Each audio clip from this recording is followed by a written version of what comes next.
there's so much you don't count messaging out there right now. Oh yeah, no, And it's tough for men, but I've seen it be uniquely tough for women. And I'm going to take a big swing here. You can tell me if I'm right or wrong. This is something I've observed, but again, I don't think this way, so I'm not entirely sure. Yeah. It seems like women are taught that it is better to quit before you might possibly fail. I know I certainly have that mentality. Okay. So there's something to this.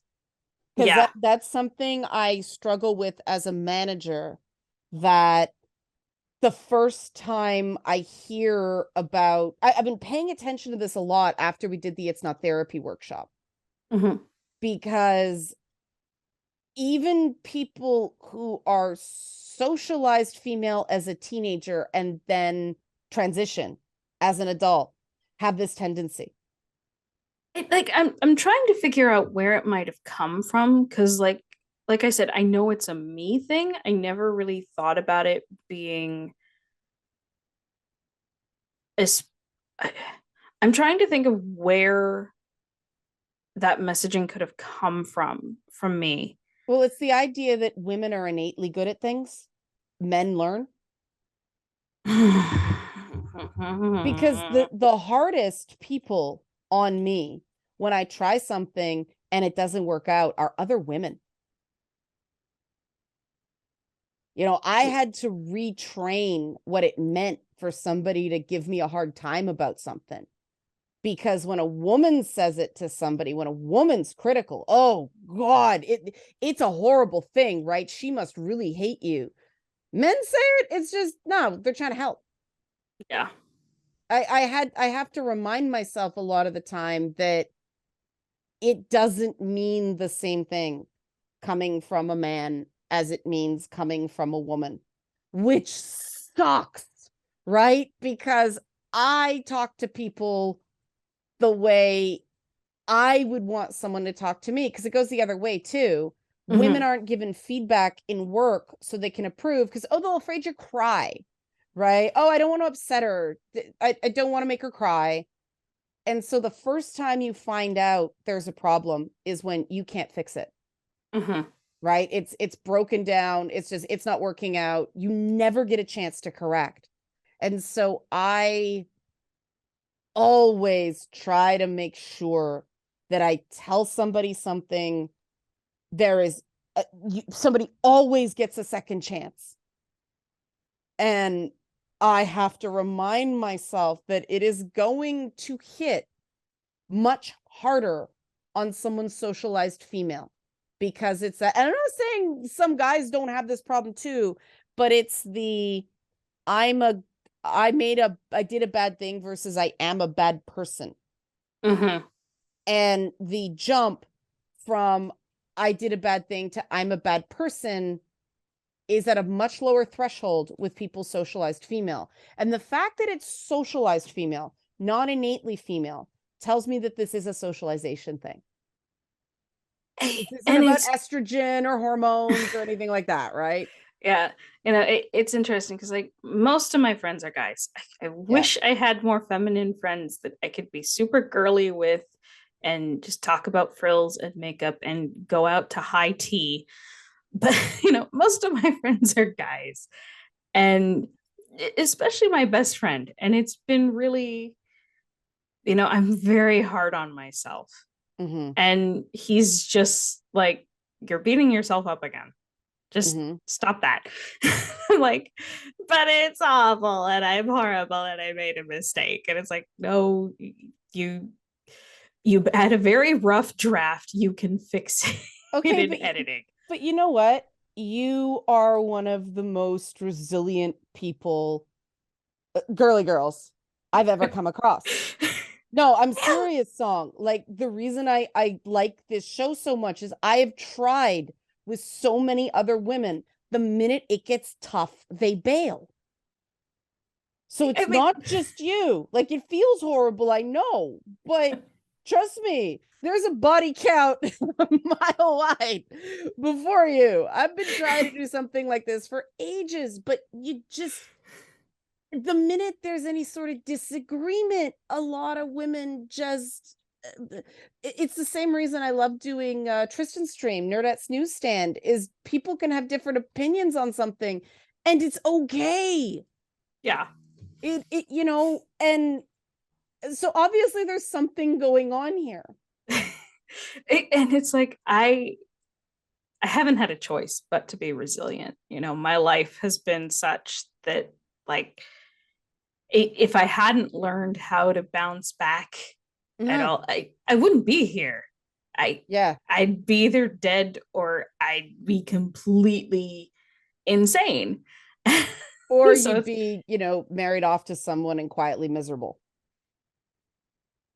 there was an attempt at that, and he didn't like me enough. Wow, that's Yeah, profound. no, he got me to delete all my writing and throw away all Holy my shit. art, and yet I still wasn't enough. So yeah. I mean, that's the thing, right? That's how women are taught to process those sorts of things. Not he was a dick. What was I thinking? Thank God I wasn't enough. Especially when it's in a very religious context. And then I shouldn't say that. I know some guys who have been in abusive relationships that have had the same reaction. That's a universal thing. Yeah, there is always that, okay, what was wrong with me? And it is, sometimes it's just the person was a narcissist or the person was an asshole. Sounds like it. Holy shit. I've told you a bit about that situation. Yeah, you have told me. I didn't either. I forgot that detail because it was too horrible and I wiped it from my mind. Or yeah. I mean, no one should ever make you delete the things you're passionate about. No, but he knew that my life experience influences it. And so I think he didn't want to see himself show up in my art. Wow. So he's the anti Jay-Z. Kinda, yeah. I mean, can I say I know people were like, there's an example of something very controversial. Beyonce putting her husband's infidelity in her music. That rocked a lot of people. And I mean, hip hop guys put their infidelity in their music all the time. And I think that's the point. And I think that showed, there's an example of a guy who made some bad mistakes, but that's his process of atonement, as well as her being able to control her story and reclaim her dignity. And I was a big Rihanna fan from the jump. And so now I'm starting to look at Beyonce's music more closely. And it's kind of deep in a way she doesn't get credit for, because she's seen as more pop. And although she hasn't really felt pop in a long time, because it's like she hasn't had any big pop songs in almost 10 years. Well, that's because everything's so internet driven now. Well, yeah, so everything has to be, you know, just start, because you gotta avoid the skip in the 30 seconds of Spotify. And I mean, the stuff she does has been incredibly successful. It just hasn't been single ladies. Well, the thing, it's funny, I was going through the lyrics on Single Ladies. And I used to think, oh, it's this, you know, just broke up anthem. But the lyrics of it, they're kind of like Lady Gaga's Just Dance, in that they're sort of tragic. Yeah. You know, because it's all, he appreciates me like you never did, but she's still singing to the guy. That's the thing. And after 3 years, right? She's trying to get him back with that song. there are so many songs like that where it's, he's like, Taylor Swift has several of them. Yeah. But it's, he he's like this. He's not like you. And it's like, okay, but you're still focused on the one who treated you badly. Well, And one of the lyrics is, I think, your love is what I preferred, what I deserved. But yes. now I'm with this other guy. And it's like, what about the Yes. other guy? Like, what? That's using him. You're not ready to be in a relationship. You're using him as a weapon. It is, and I'm gonna bring up Taylor Swift again. And it's like, when with her most recent album, she finally did, Yeah. her song about what happened with um Tom Hiddleston. Oh, It's she's like, so stupid. Yeah. yeah, I really just wanted an excuse to get away from this guy. You're allowed to be single, Taylor. You're Okay, but allowed to. how adorable is his fiance? Like, oh my God, she's perfect anti-Swift. Have Hang you on. seen her? I haven't. Oh, she's this absolutely gorgeous. I think she's mixed race. They met at a play Oh, because, of course. And she is just, she could play Tiana and Princess of the Frog. oh yeah. I And it's like, okay, probably a better fit right there. well, I've talked before that I love Owl City, Yeah. and I had a big crush on him just from his lyrics and how they helped me get through a Hmm. lot. And like in his most recent album, he revealed that he is married. And Oh, I'm that's like, right. well, you know what? Once I quietly grieved a little, I was like, well, you know what? Adam Young marked safe from Taylor Swift. Well, Take care of who him, knows? Abby. Right.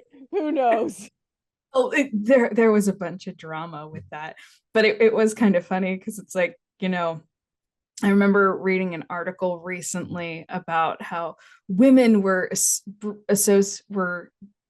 incorporating Taylor Swift into like their weddings with like either the music or theming around a song or Oh my something, and they're like, gosh. "Oh, this is the song I relate to," and this whole, "Oh yeah, no, she was my big sister," basically, and it felt like that at least, and I was like, "Oh my God, the fact you have a Taylor Swift song that applies to your life." Like 2 days later, I was listening to one of her songs and I went, fuck, this is my Taylor Swift song that I relate to. You know what's And it was, funny well, is, it's interesting because, the guy I was talking about, he came back a few months ago and sent me a very non-apology apology. oh, this guy. Yeah. And Taylor has a song called Closure, where it's, Yeah. yes, I got your letter. Yes, I'm doing better. I know that it's over. I don't need your closure. I'm Uh-huh. like, shit, that's me right But now. Taylor Swift is smart. Taylor Swift is damaged. And Very. I don't know of any, because she's gone from, I'm going to be very cheesy now. She's gone from the sneakers to the short skirts. Yes, she has. She is the villain in her early songs. That's I'm gotta sorry. fuck a girl up. She, she got a boob job. Did she? I'm not judging her for this, but I think it says a lot about how far she's come. But she really? Mm-hmm. Why? I don't know. Well, But I it's like mean, when again, you see before and after pictures, it's very obvious. She went from like an A to a C. okay, I mean, it's her choice, but It's like I said, it's not that I'm judging her for it. It's just like you said, it's the sneakers to the short skirts. yeah, like that original song, and I was like, I caught myself going, okay, this song, wait, no, cause yeah, this is what damages girls in school. But If he's after the short skirt, run, girl, run. He doesn't care about either of you. And like, here's coming back to one of the issues that does face the girly girl. Mm-hmm. It's, she has several songs where it's villainizing the glamorous girl. Yeah. And it's always framed as, oh, she's the mean girl. Mm-hmm. But isn't that what the glamorous girl is usually framed as? Well, yeah. And that's why I went to that, the thing about Meghan Markle and Jada Pinkett Smith. And, just because sometimes it's true, do I dare Mhm. touch on Amber Heard? Um, Yeesh. just because it's sometimes true doesn't mean it's fair to jump to that conclusion. Benefit of the That's, doubt goes multiple ways. yeah.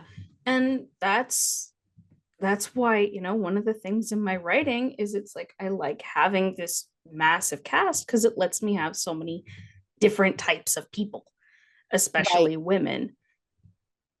Yeah, And and I like that you have scenes of the I haven't read this in a lot of books, and I realized that like a week after I read this scene, you do a scene where, the ball happens and the gladiator Mhm, and the heroine lock eyes and all that stuff. But then it's his point of view after it and him mhm, asking after her. mhm. And usually that character is an unknowable trophy. And you made him a person. I do my best. And I thought that was really interesting that he wasn't just a piece of meat. I mean, look, he's Runa's love interest. He has to be able to hold his own with her. Yeah, but a lot of times an author wouldn't do that because it would be seen as, oh, if you give him details, there may be something that makes him less perfect. This is a big problem when we talk about gays, right? I mean, Edward Cullen, okay, Bella's a cipher too, but he's so distant for such huge parts of the story. It's told from her point of view. Well, it's interesting because a few years ago, she finally released Twilight from Edward's perspective. Yeah. And Oof. ooh, Yeah, we didn't need that. made things We so didn't much want that. worse. Yeah. But I mean, getting that, I guess that goes back to what you were saying before, of I wasn't enough, even when the guy's clearly a dirtbag. I'll go that Mhm. far. That is that I think a lot of people listening go, yeah, like that's a Taylor Swift thing for them. Um, and that's something that I mean, I talked recently on my other YouTube stuff about how, my one of my high school boyfriends cheated on my best friend, cheated on me with my Cheated best on you friend with your on best prom friend. night. That was an interesting Freudian slip because I realized Y- after the fact I had a bigger crush on her than him. Yeah, Um, you've told me this story and some of the yeah, specific it's a details. whopper of Oh, it. yeah. And No.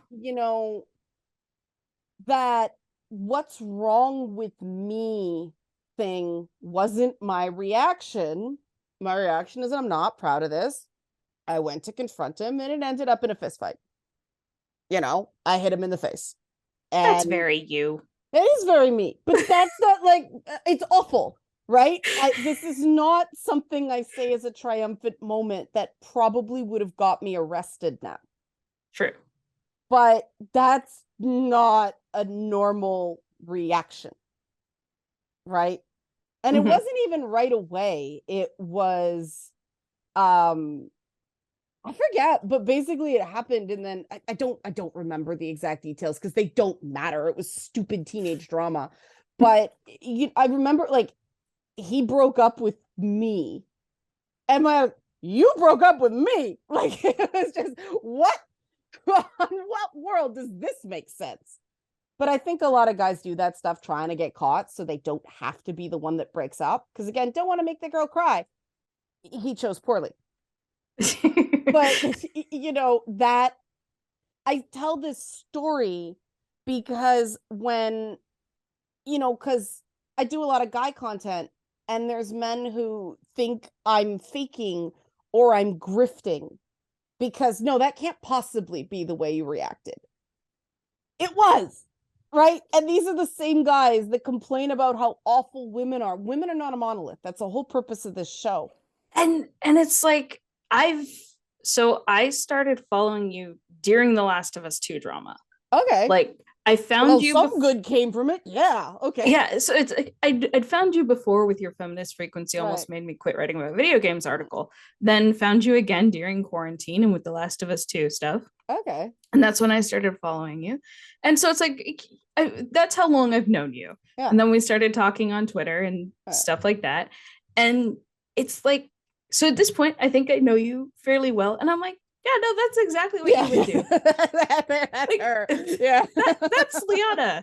But, and so I hear my heart absolutely breaks when I hear somebody say, you know, he was horrible to me and I still wasn't enough, because that's honest. And I do think that that is something, the reactions aren't handled well to that.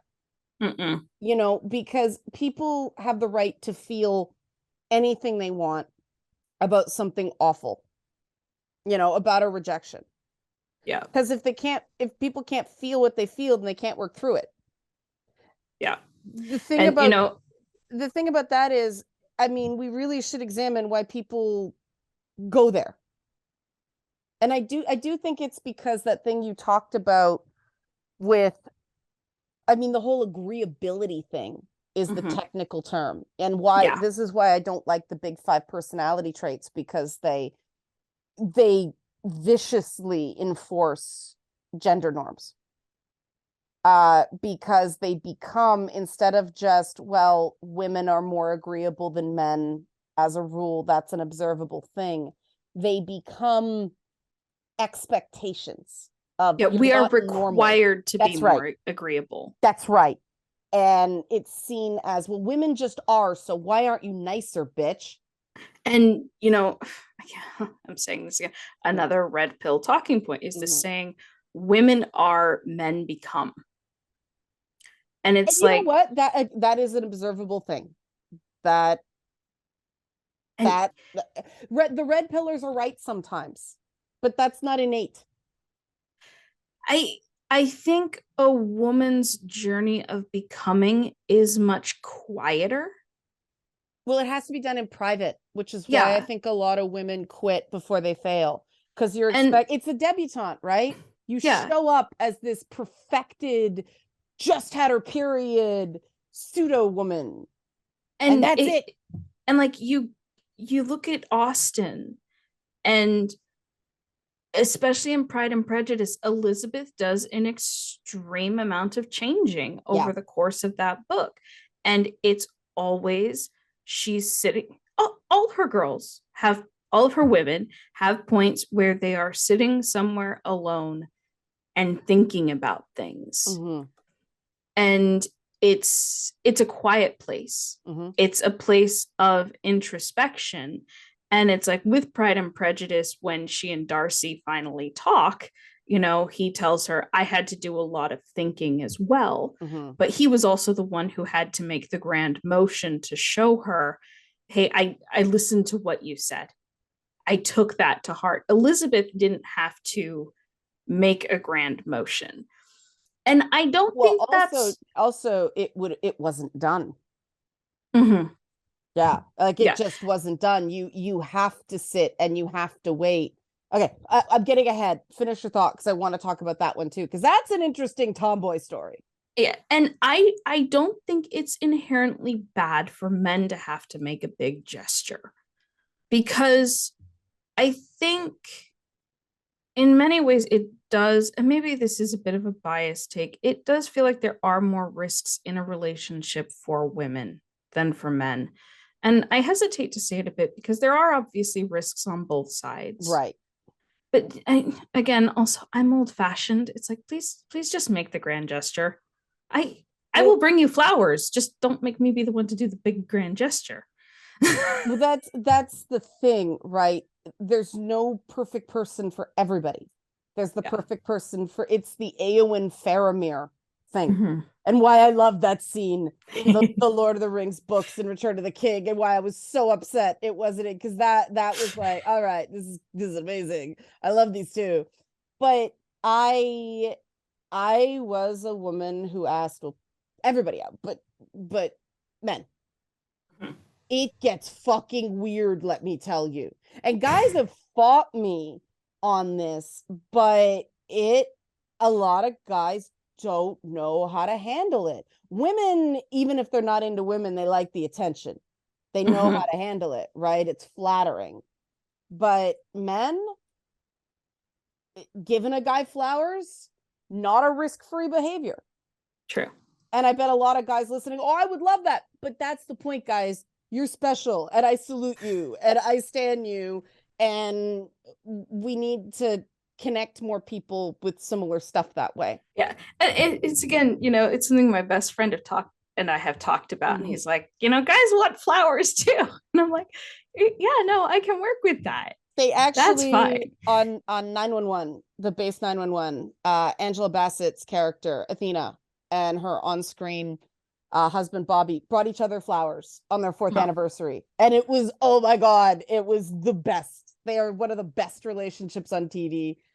I wish Lone Star was as good as the main 911, because I love the cast, but the writing is awful. But that was a neat moment, because I mean, Athena is, geez, Angela Bassett. That's a shorthand. Yeah. And she's a cop, right? And they do deal with the challenges she has being a cop and then being a woman. And it's because she's a Black woman too. Mm-hmm. And I mean, and when it comes to who does the asking, whoever does the asking, and this is something that I wish women would be more considerate of, you gotta watch the humble brag and the creepy. And I say this because I, in 7th or 8th grade, I remember the school was at, I don't remember the year, I asked a guy out, and he said no, and he told everyone and mocked me, and I was the creepy one there.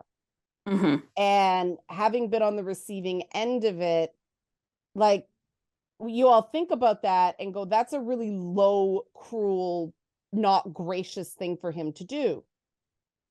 Yeah, that's true if anybody does it. Awkward isn't creepy.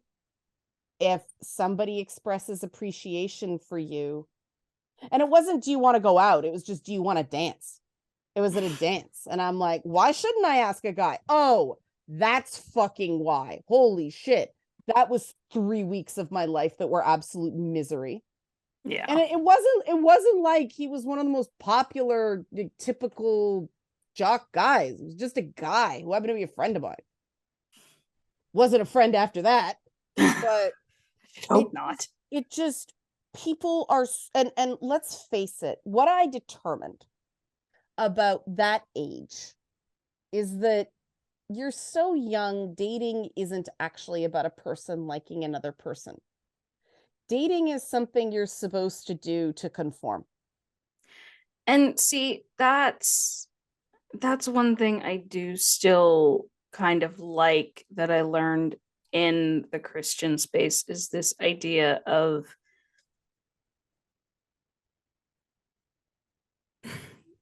they call it like courtship specifically, or like dating for marriage.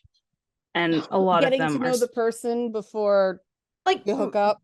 yeah, with an actual intention to it. Mm-hmm. Like, I don't understand casual dating, and admittedly I am extremely monogamous. Just the idea of open relationships or casual dating, like, it's one thing. In the 50s, it's like, it wasn't a big deal if a woman would go on dates with different guys. Right. Like, in a It was week she just could go have, into the soda shop. yeah. Yeah. And but then it's like, you reach the point where it's like, one of them goes like, hey, I want to go steady. Usually the guy was required to do it, of course. It's right. Okay, we want to go steady. And then there's more commitment. And I I think that's a better way to do dating. But at the same time, when we are in a culture where it's like, okay, second, third date, falling into bed, I just don't think that's a great way to do it. Well, there's a flip side to that as well, right? Mhm. Because I don't I don't judge people of either gender who are more um I got friends who talk about their friends with benefits to me. Yeah. And that's cool as long as everybody's happy, nobody's getting hurt, everybody has a good time. The truth is, though, again, coming from the entertainment industry, that's the other word, slut, Mm-hmm. right? And this is one of the challenges I have watching Golden Girls reruns, is the whole Blanche is a slut thing. And I think they were trying to take the sting out of it. It was incredibly groundbreaking to have a woman over 50 who was openly sexual. Like, oh God, that's not even a MILF, that's a GILF, grandma, you know? And she was still likable though. And Right. I And think so that's so I think overall I can defend it in that regard, but yeah, they called her a slut a lot. And that is a problem if you are a manager who is a woman. mhm. You gotta be, and this, I'm not saying this is right. I'm just saying it's so. You have to be so careful if you want men and women, but men are more of the problem here. I said women were more of a problem here before. Men are more of a problem here. Men do look at you differently the minute they start seeing you in a sexual way. Oh yeah. And I wish it wasn't so. It's a real problem. I am still blacklisted for being too polarizing at a Canadian science fiction convention because a guy lied and said he slept with me when he was there. And I reported it because I was like, oh no, this did not happen. If it happened, fine. But I don't agree that you have to never be alone with a man so that Mhm. doesn't happen. No. I'm saying something because he was calling my house at 2 o'clock in the morning looking for attention and then doing that. And 20 other women came forward having similar problems with the guy, and it divided the concom. It was the stereotypical, oh, you're ruining his life shit. Like, no, his behavior ruined his life. I just said what happened. I downplayed what happened, but I wanted it to stop. Like, stop calling my house at 2 a.m. And to this day, I'm blacklisted because I How was made his life trouble. ruined if you're the one who was blacklisted? Well, because enough people, other women came forward. Oh, heaven forbid, like you said, women aren't allowed to complain, right? No. But heaven forbid, other women came forward. And so the convention lost their DJ. Ah. It wasn't his bad behavior ruined everyone's good time. No, mouthy women. And some of the women, they were harrowing stories. Way, way worse than what happened to me. Completely inappropriate behavior. But it all got singled on me because I was the first one. I was the one that opened the floodgates.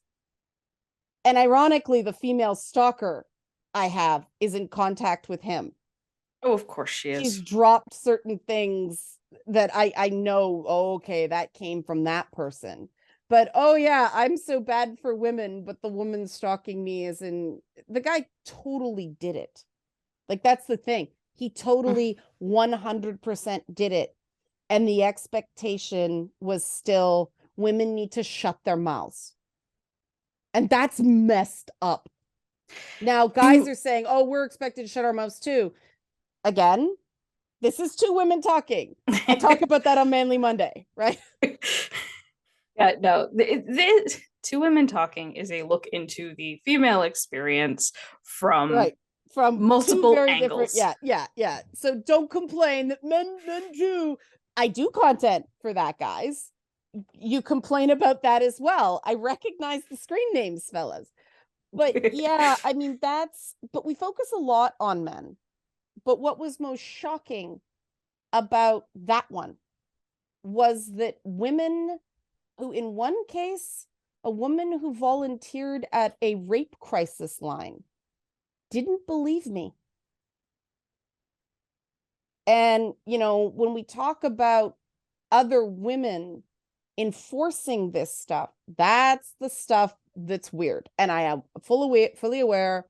I say this as somebody who did not believe Amber Heard, you know, and I can tell you why, but I needed proof to not believe, right? I needed an active reason to not believe her because I know the statistics. Most people of all genders don't lie about that stuff. Some people do. But the fact that this woman, she's a good person, but she knew me and she knew what I was about and she didn't believe me because he was her friend.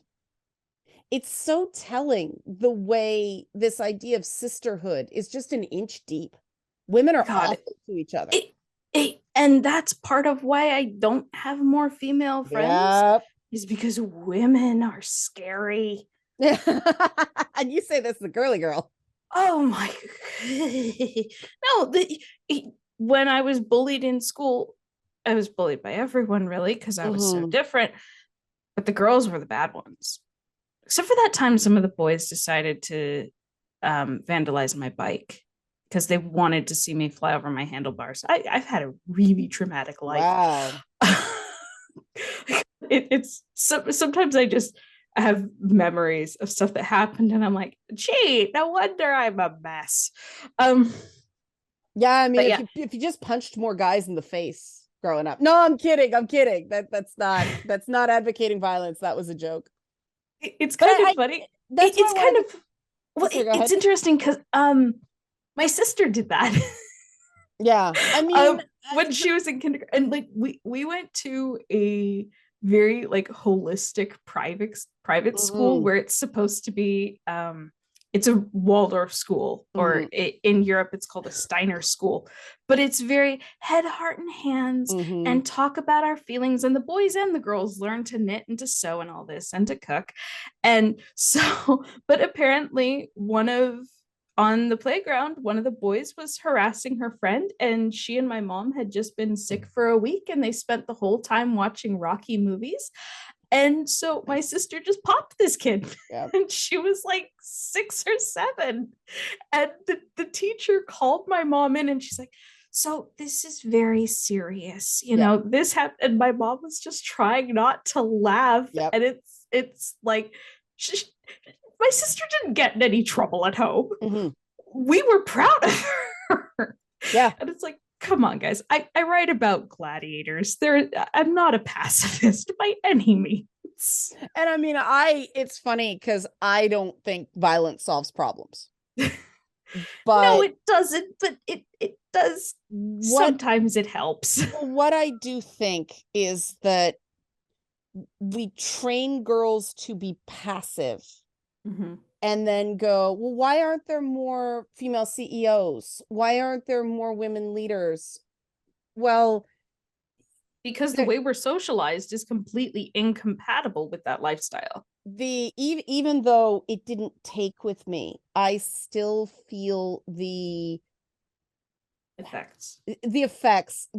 Because one of the things that has been used against me my entire life is, like, you know, I talked about, you think about Lois Lane in Superman, and then you hear that I suffered, you know, I didn't do as well as a journalist because I was too aggressive.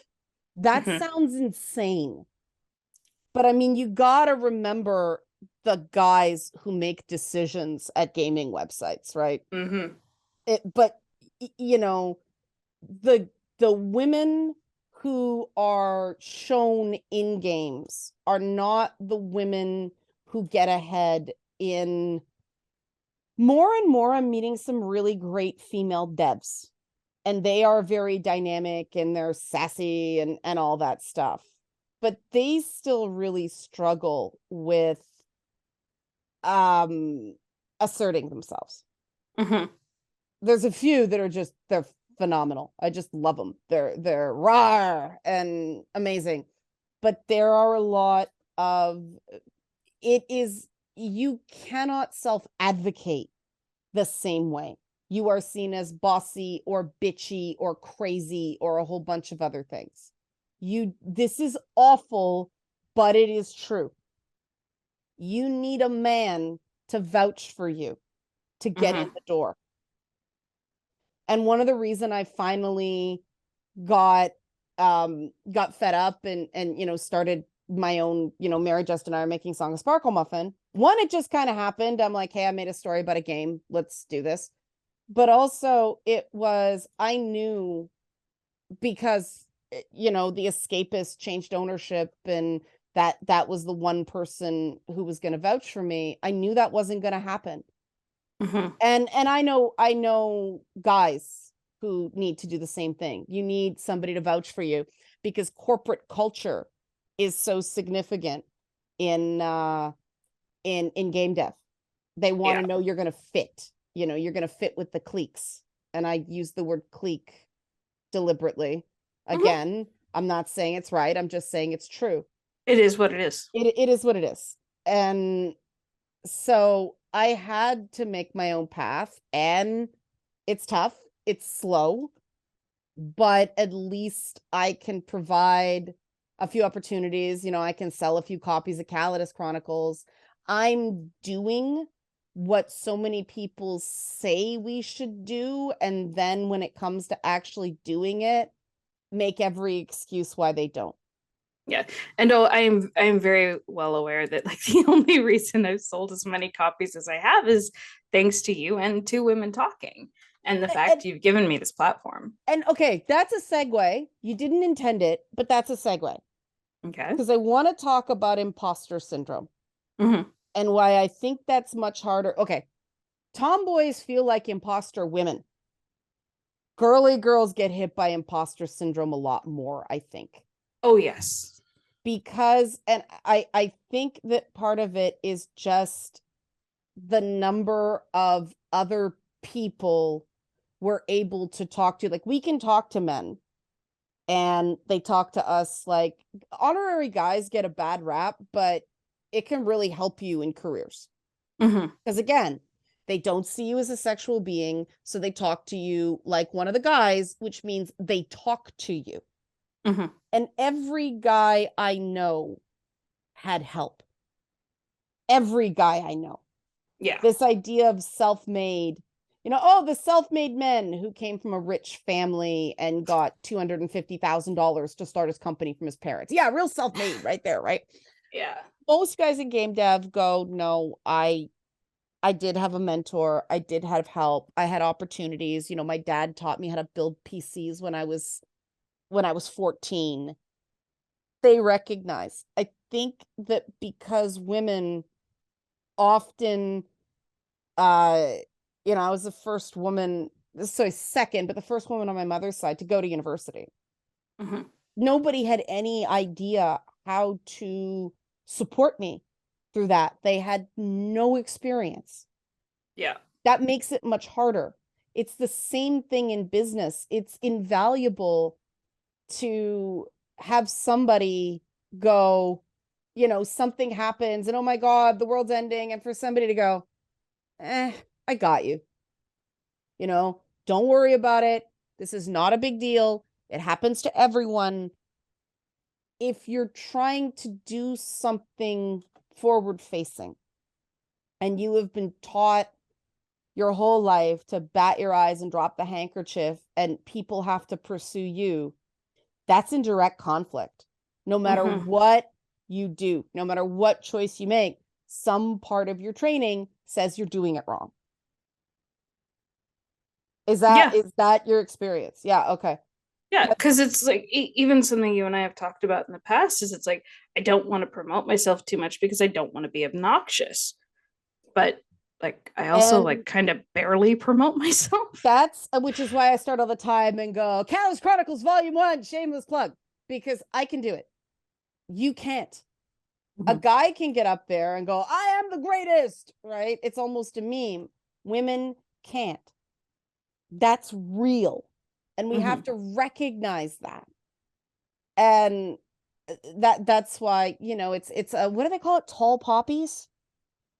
I don't know. I hadn't even heard that term until, I mean, frankly, I think that's one of the reasons that J.K. Rowling went kind of crazy. Mhm. Because I used to really like J.K. Rowling's attitude. When Harry Potter first came out, I think I've talked about this, that she didn't do the I had a dream, it came to me in a vision thing, right? It was, no, I want to do this and I want to do this, and I based that on a friend. But I think the imposter syndrome got to her to an extent, Mhm. because she's reverted to frightened little lamb.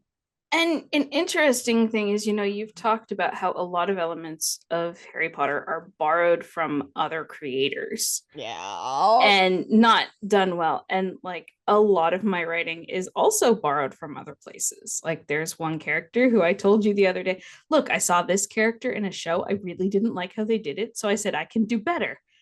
I didn't even Okay, change her name. that's not just renaming Granny Weatherwax, though. True. But That, it's like, yeah. I do get points where it's like, because I mean, a lot of my characters also started as my friends' game loadouts in like For Honor too. Or And even what's wrong with that? I mean, Frankenstein was written because of a rainy summer in an Italian villa, where they all told each other stories. That's D&D, man. it's like I know that, but there is still like, what if I'm not being creative enough? What if I'm Right. not, what if, because sometimes it's like I try to think of something and I can't, but like I'll start with a base of something else. I'll see an idea. And that's another reason why I haven't done a lot of promotional reels on Instagram, is because I'm like, I have no idea what to say.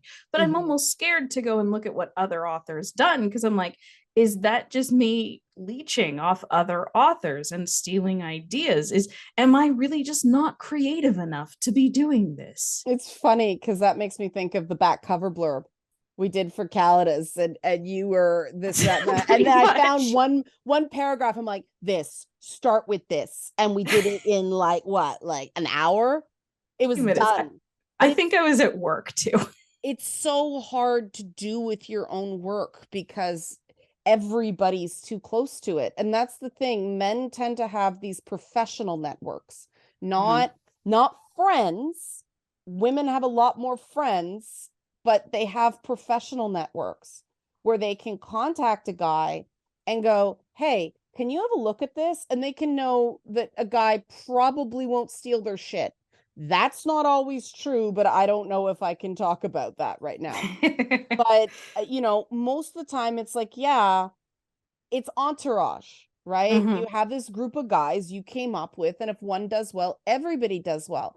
Because of that affirmative action era, where one woman got hired because they had to hire a woman and not much has changed, and they think that if another woman does well, they're out the door. There's this toxic competitiveness or unhealthy competitiveness among women at work that isn't the same for men. Men do compete, Mhm. but there's always more than one spot, Yeah. you No, with know. men, it's like this natural competition that a rising tide lifts all boats, And you lifts know all what? ships I, in a I way. have I have to I have to go a bit easy on the word natural, because I do know I see a lot of guys, I talk to them, and they've got this mentality that if they don't have a 100% chance of success, it's not worth doing. Mm-hmm. I can relate And to that. oh, okay, interesting. So maybe it's hmm, because I that's why when we talk about natural competition with men, it's only a particular group of men that has been True. taught it's okay to not come in first place. I mean, okay, rant time. It's Chris Pratt syndrome. Chris Pratt is there to be the everyman, where everyone is more exceptional than he is in some way. Mm-hmm. And as much as the reason it drives me crazy, I realize, is because there is no woman who is average. Stories about women have to be about exceptional women, not average women. We don't have an every girl. We have the manic pixie dream girl or the girl next door, or these are all characters that exist in relation to the main character not the main character. And how are we doing female inclusion now? Superheroes. But what are they all? The greatest at something. You know, they have to be a crack lawyer or the most powerful character in the MCU or superpowers somehow, not a regular person. And Star-Lord is a regular guy who turns out wasn't so regular. You know, oh, he was the child of a demigod. But no, he was regular dude. You hire Chris Pratt when you want regular dude. And women do not get the sense that you can be a regular guy, a regular girl, and not be basic.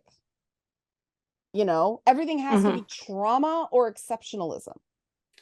I mean, I find Chris Pratt to be extremely basic, but he always gets to go on these adventures and get the girl and be the leader of the team. Why? I have no idea. And nobody likes him. Because it was his ship.